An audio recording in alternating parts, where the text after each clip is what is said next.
Eliza পুতুল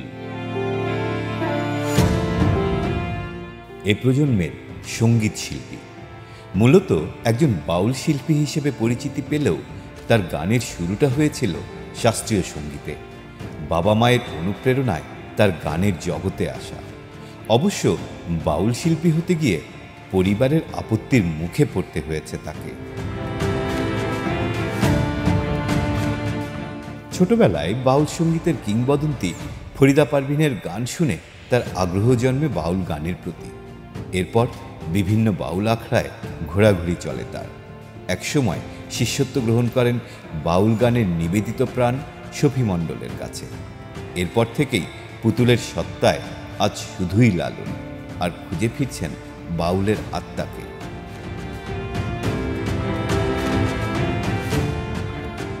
আজকের সারা বাংলার তারুণ্য কথায় এই শিল্পীর পথ চলার গল্প।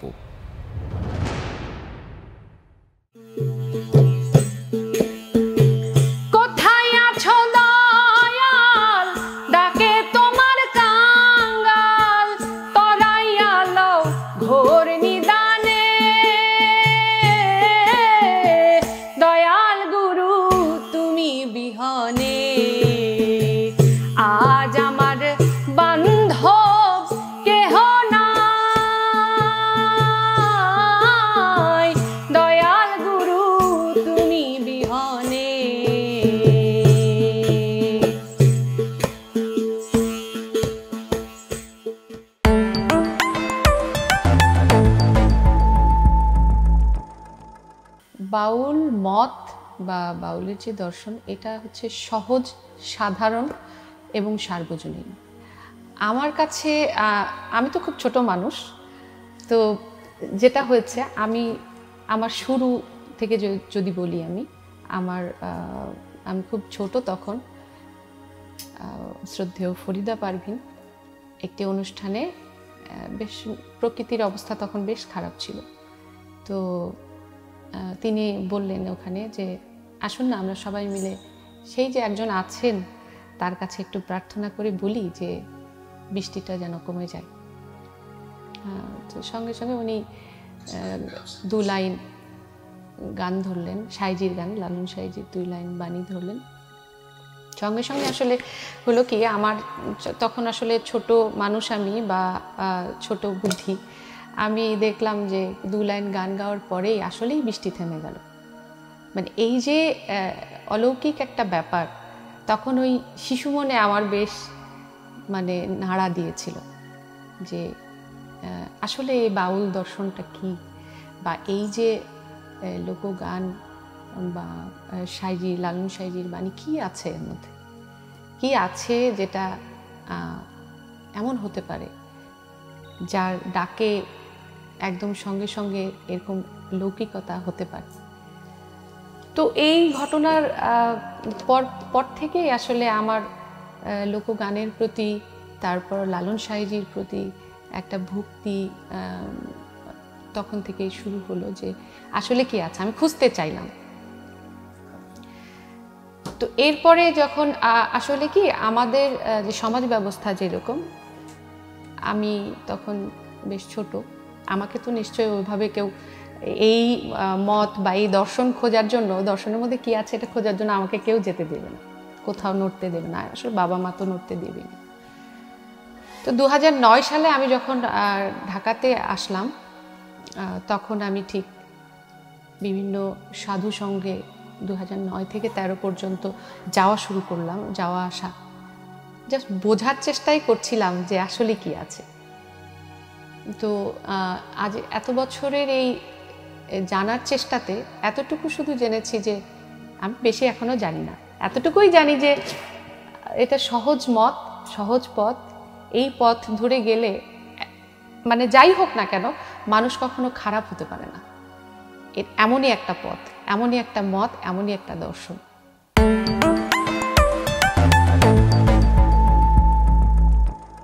গানের জগতে আসার ব্যাপারে আমার বাবা মার পুরোপুরি সহযোগিতা ছিল, এবং আমার বাবা প্রথমে আমাকে হারমোনিয়াম বানিয়ে দেয়। এই যে হারমোনিয়ামটা এখানেই আছে, তো হারমোনিয়ামটা আমার বাবা নিজ হাতে বানিয়ে দিয়েছিল। তখন আসলে আমি হারমোনিয়াম ধরতেও পারি না, বেশ ছোট ছিলাম। তো তারপরে বাবার একজন বন্ধু, ওনার কাছেই বাবাই আমাকে গান শেখানোর জন্য তার কাছে দিলেন আর কি। তো আমি তখন তার কাছে শিখতাম, সেই গুরুর কাছে শিখেছি। প্রথমে তো সরগম শিখতাম, তারপর ক্লাসিক্যাল শিখেছি, পরে অন্য গুরুর কাছে। এভাবে আমার সঙ্গীতের মানে শুরু হাতেখড়ি। বাবা তখন আমরা হইনি, বাবা তো গান করতেন, মাঝে মধ্যে গান গেয়েও উঠতেন আমাদের সামনে। আমার বাবা খুব সুন্দর গান করে। তো বাবার যে ইচ্ছেটা সেটা তো পূরণ হয়নি, সে তো শিল্পী হয়নি, হয়তো সে কারণেই আমাকে চাইতেন যে আমি গান শিখি, শিল্পী হই। তো এ ব্যাপারে যতটুকু সহযোগিতা করার আমার বাবা মা দুজনই করেছেন আমাকে, একেবারে মা বাবা দুজন। বরঞ্চ আমি কেন রেওয়াজ করছি না, আমি কেন হারমোনিয়াম নিয়ে বসছি না, আমি কেন গান করছি না, এটা নিয়ে অনেক বকা মারধরও খেয়েছি বাবা মার কাছে। পরবর্তীতে যখন আমি লোকসঙ্গীতের দিকে আগ্রহী হলাম, তখন একটু মানে থাকে না যে আশেপাশে মানুষ বলে মেয়ে তো বাউল হয়ে গেল, এত পড়াশোনা করালে কি হলো, মেয়ে বাউল হয়ে গেল শেষ পর্যন্ত। তো এই বাউল হয়ে গেল যে, এটার জন্য একটু স্বাভাবিকভাবেই তারা চাইতেন না যে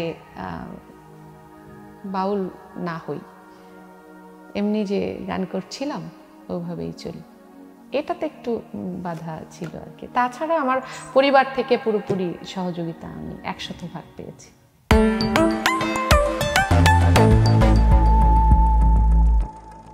আমি বিভিন্ন আখড়াতে গিয়েছি, আমি সাধু সঙ্গ করেছি। আমার কাছে আসলে গুরু তো মনের ব্যাপার, যে আমার মন থেকে কাউকে ওইভাবে সাই দেয়নি যে না তুমি তাকে গুরু মানতে পারো। ভক্তি ভাব বিশ্বাস তুমি তার উপরে রাখতে পারো, এমন তখনও পর্যন্ত হয়নি। পরবর্তীতে এসে আমার বাউল শফি মণ্ডল আমার গুরুজি, তার কাছে আমি এলাম। তখন আমার মনে হয়েছে যে হ্যাঁ, এবার বোধহয় আমি পরিপূর্ণ। আমি এক কথায় যদি বলি যে একটা নৌকায়, ধরেন মাঝ নদীতে আমি নৌকা চালিয়ে যাচ্ছি, তো ওখানে কেউ নেই, তো আমার গুরু আমার নাবিক বলতে পারেন। এখন মনে হয় যে না, আমি সাঁতরে পার হতে পারবো, বা আমার একজন তো কেউ আছেন যিনি আমার পথ প্রদর্শক। আর আগে তো ওইটা ছিল নাবিক ছাড়া মানে চলার মতো।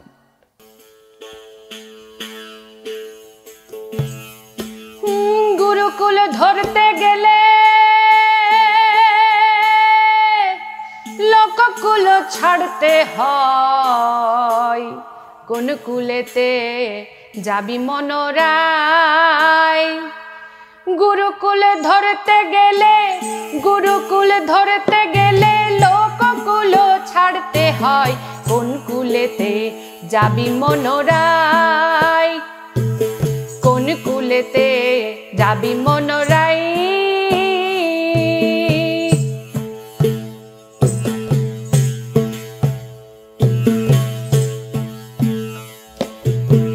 দুকুল ঠিক রয় না গাঙে,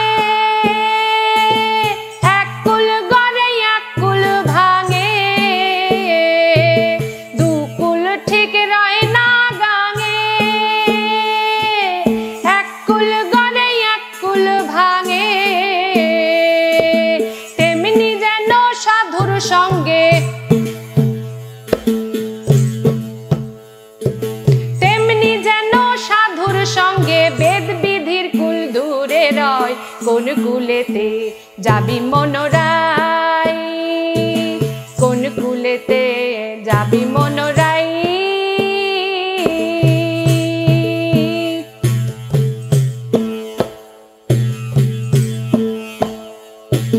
রোজা পূজা যাতে রাচার, মন যদি চাই করো একবার। রোজা পূজা যাতে রাচার, মন যদি চাই করো একবার।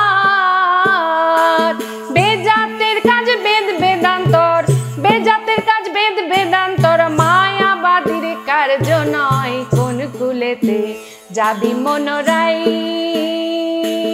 কোন কুলেতে যাবি মনোরাই।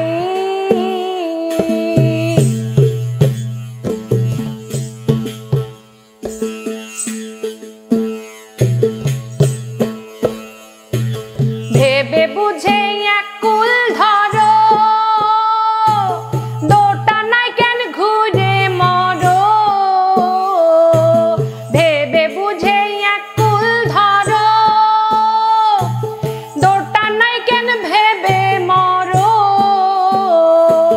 সিরাজ শাহ কয় লালন তোমার, সিরাজ শাহ কয় লালন তোমার ফুপুরাবে কোন সময়, কোন কুলেতে যাবি মনোরাই, কোন কুলেতে যাবি মনোরাই। গুরুকুল ধরতে গেলে, গুরুকুল ধরতে গেলে লোককুল ছাড়তে হয়, কোন কুলেতে যাবি মনোরাই, কোন কুলেতে যাবি মনোরাই, কোন কুলেতে যাবি মনোরাই, কোন কুলেতে যাবি মনোরাই।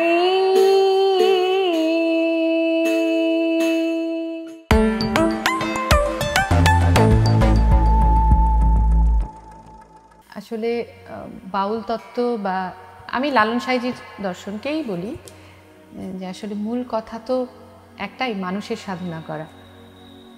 দেখেন আমাদের সমস্ত ধর্মগ্রন্থেও কিন্তু একই জিনিসই আছে না, যে মানুষ হচ্ছে সৃষ্টির সেরা জীব, আশরাফুল মাখলুকাত। তো আশরাফুল মাখলুকাত যদি হয়, সৃষ্টির শ্রেষ্ঠ জীব যদি হয়, তাহলে তার কিন্তু অনেক বেশি দায়িত্ব, অনেক বেশি দায়িত্ব থেকে যায়। তো এই দায়িত্ব বা দায় পূরণ করা সম্ভব যদি কিনা মানুষ সাঁইজির বাণী মতে পথে যদি চলে। সাঁইজির বাণীর মধ্যে কি আছে এইভাবে যদি মানুষ পথ চলতো, তাহলে আর আমাদের পৃথিবীতে, গোটা পৃথিবীতেই আমি বলবো, আমি দেশ বলছি না, গোটা পৃথিবীতেই যে অরাজকতা, যত খারাপ কাজ, এগুলো সব বন্ধ হয়ে যেত, মানুষ হতো সবাই।